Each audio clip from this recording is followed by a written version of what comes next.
Hi,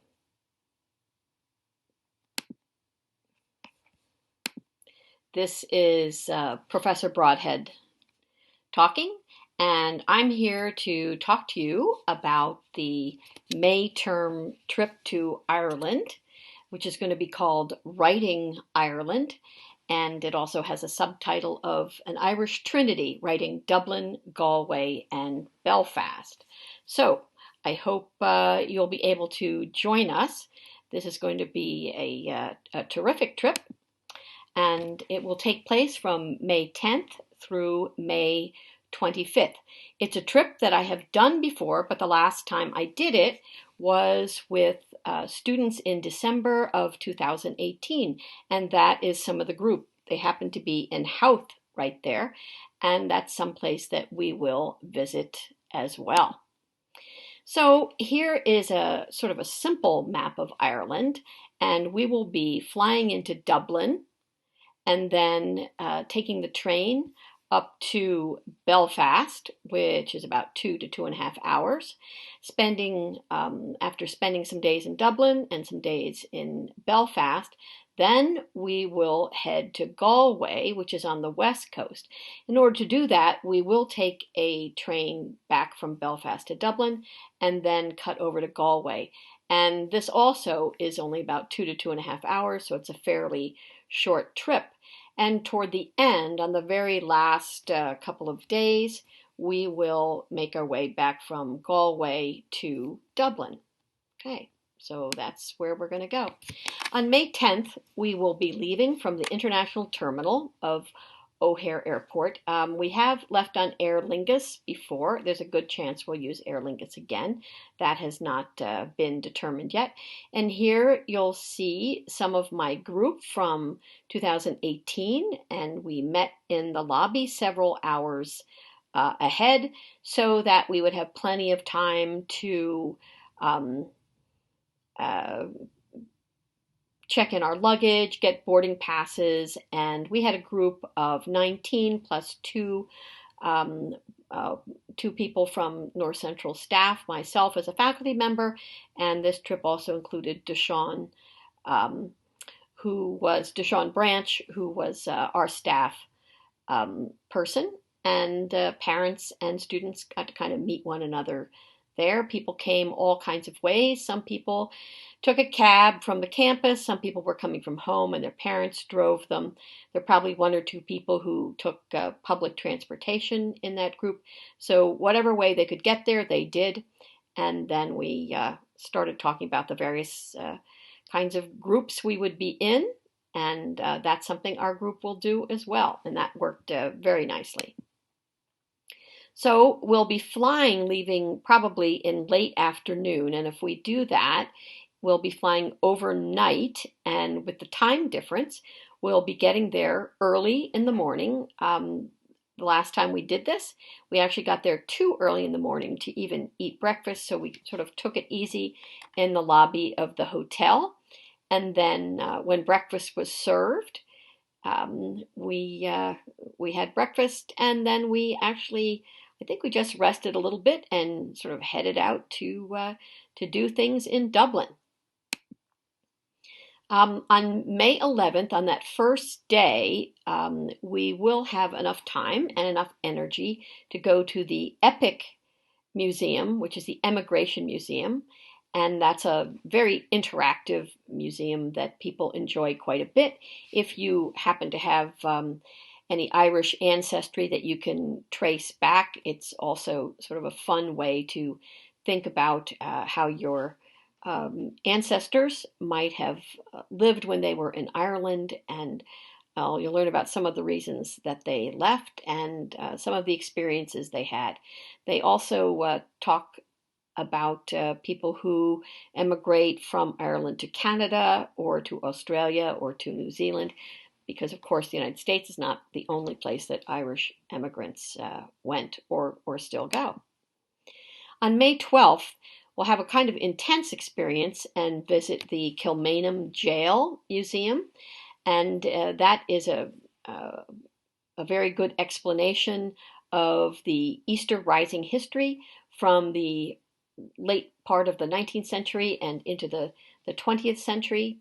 Um, as World War I was going on, Ireland was undergoing its own very serious civil unrest and had been trying to break away from England for quite some time and was finally successful during this period. But it was a very rough go, and probably have you watch some episodes of a very good television series produced in Ireland that explains a lot of what happened in that period, and also do a couple of readings.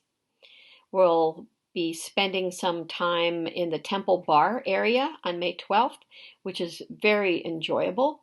Lots of pubs and restaurants, and it's a nice compact place where we can walk around and enjoy some Irish music and food. Here is a picture of our group in, of course, we were there in December, so that's why we're wearing sweaters and warm clothes and hats. When we're there in May, with any luck, you won't have to wear quite so many clothes, but that's at a restaurant called Boxty, Boxty, and Boxty is actually the name of a kind of pancake that is usually served as a savory pancake, meaning not sweet.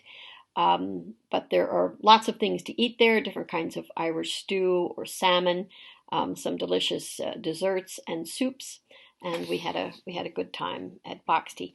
Right across the street is one of the more famous pubs in Temple Bar, which is the Oliver St. John Gogarty Bar. And Oliver was a friend of James Joyce's, and of course he's an author that anybody who follows 20th century Irish literature is familiar with, and you'll learn a little bit about James Joyce preparing for this trip, and also when you're on it. Dublin has lots to do, and it has a wealth of museums and free cultural attractions that you can go to. One of the most famous is at Trinity College. And Trinity College is right in the heart of the downtown of Ireland, and it's quite lovely. And it's especially fun to see students walking around, and of course you can take as many pictures as you wish. And within the campus of Trinity is a museum that holds the Book of Kells, which is one of the most famous cultural artifacts in the whole country. It is a religious book, and it looks, of course, you can tell it's illuminated and illustrated. It's actually quite small, and it is held under glass, and you have to take turns to take a look at it. But fortunately, there are big projections of the images on the wall that are lit, so you can get a good sense of how detailed and how beautiful these images are. On the right-hand side, you see something else that's in the same building, upstairs from where the Book of Kells is held, and that is the Long Library. It was one of the libraries that inspired the images of Hogwarts in the Harry Potter films. The books, you might be able to tell there, are arranged actually by the heaviest and biggest on the bottom and the smallest and lightest on the top. And that is actually something that is architecturally required in that library. You also see that very cool spiral staircase. And it's also full of busts of, statues of Head and Shoulders of lots of famous writers. It's just a gorgeous library, and everybody is impressed by its beauty. Trinity College has a lot to offer. It has grounds that are quite lovely. You can walk actually through it to cut from one part of town to another. And this is a picture of our group and our tour guide, the guide who took us around Trinity. when we visited in December. The next day, May 14th, we are going to take a literary walk, and we'll begin at the James Joyce House, which is across the river from the Temple Bar area, and we'll be listening to a tour that will be about James Joyce's book of short stories, The Dubliners. And what's very cool about this tour is you can see the tour guide here is holding a copy of The Dubliners. He was very cold that day. He didn't have any gloves on. I felt kind of bad for him. And but notice we either have gloves on or have our hands in our pockets.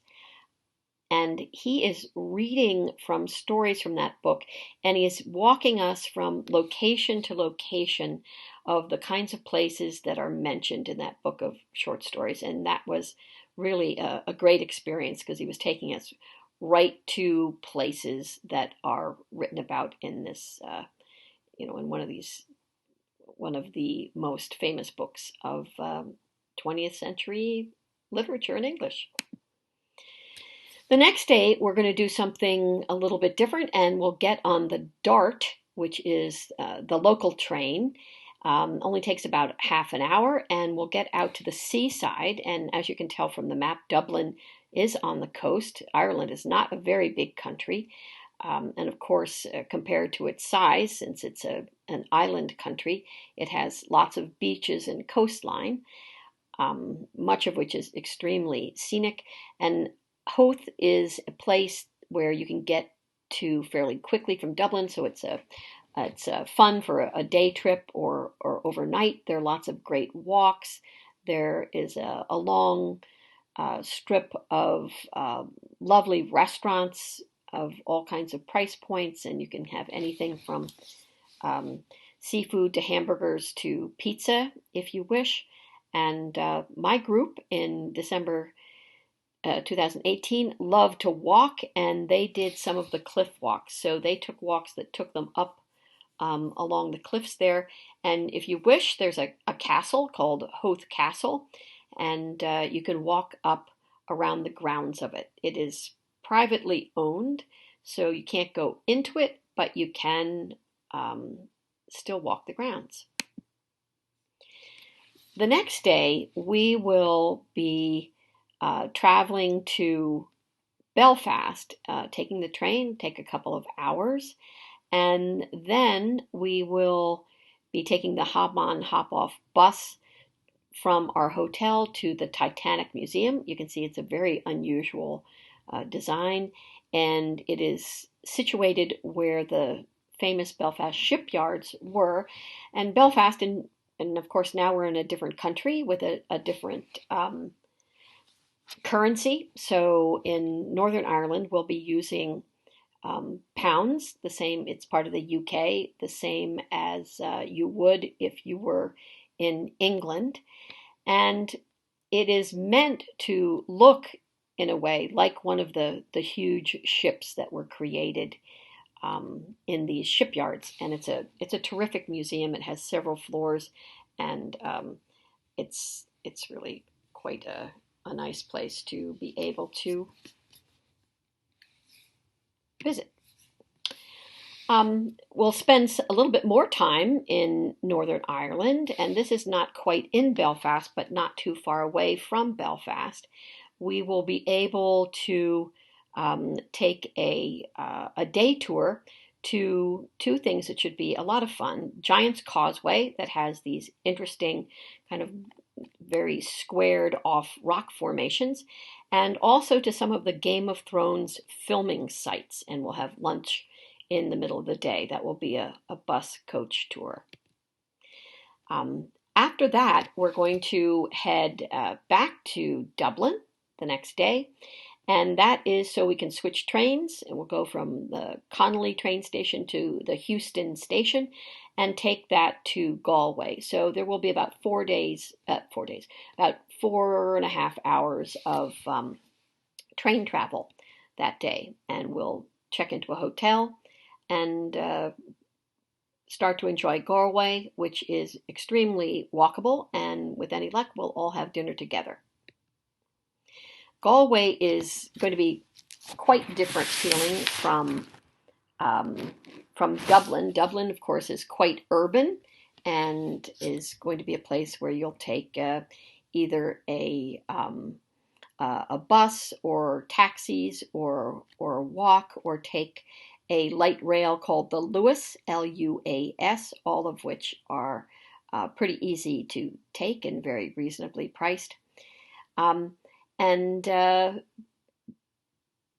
when we are in Galway, we're in a very different place. It's a city that's much smaller than Dublin, and its streets are still narrow, and a lot of them are date back to a medieval era.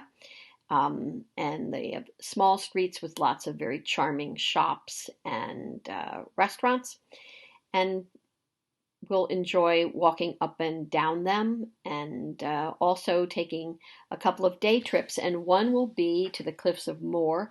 Everybody who goes to Ireland, I think, tries to travel to the Cliffs of Moher. They are extremely dramatic. It can be very windy, so you have to be careful. They're, extremely steep drops down to the sea. And sometimes you are able to take a boat. Here we are seeing a boat that is going out into the larger sea.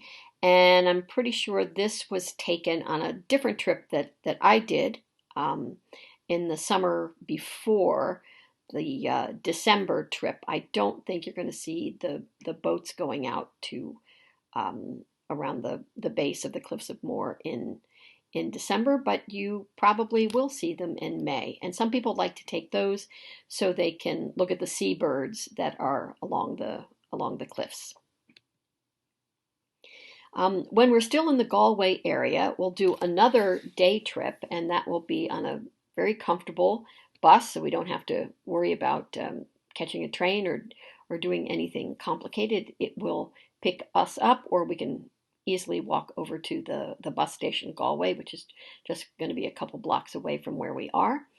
And we're going to go to Kilmainham Abbey and Gardens. And Kilmainham Abbey is quite dramatic. You can see it's a beautiful castle style building, and you can tour part of it.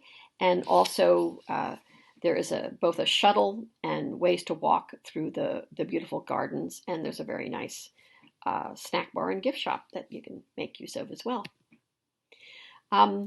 We'll spend a few more days in Galway, and here is an example of what you might call downtown Galway looks like, and you get a sense of what these streets are like. Some are pedestrianized, meaning there are no cars allowed on them, or just very limited number of cars, maybe making some deliveries to some of the shops.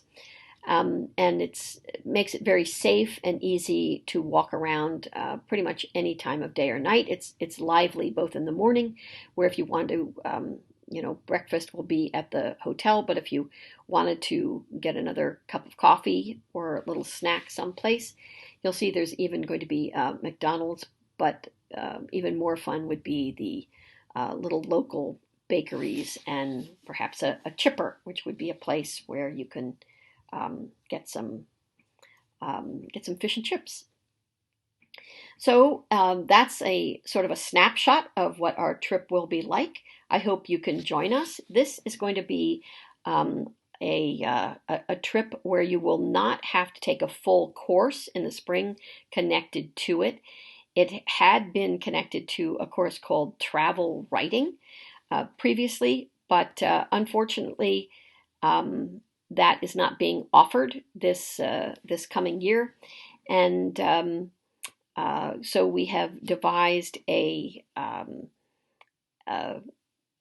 preparatory course which will be either no credit or a small amount of credit, and you will be able to do most of it online, if not all of it online, in order to prepare for the course. So I hope you can sign up for this excellent course and that you can come with us. We'd love to have you.